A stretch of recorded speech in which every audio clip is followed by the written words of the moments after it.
Magandang tanghali mga kapatid. I love the person I am becoming. Ito ang binahagi ng aktres na si Maxine Magalona sa kanyang IG tungkol sa kanyang pag-heal mula sa mga pinagdaanan niya sa buhay. Ikaw kapatid, anong ginagawa mo para maka-move on sa mga dagok sa buhay?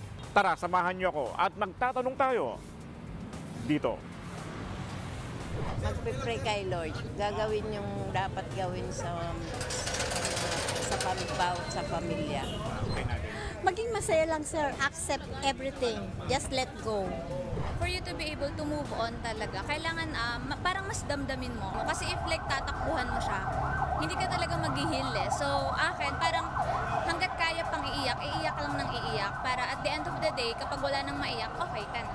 Siguro po for me, manunood lang, TikTok, watch, and then of course, support ng mga friends ko. And paulit-ulit kong rant, sinasagot nila or sinusuportahan lang nila ako. Ako ang inyong hani ng bayan, ang tunay at nag-iisang pantanggal umay sa pananghalian.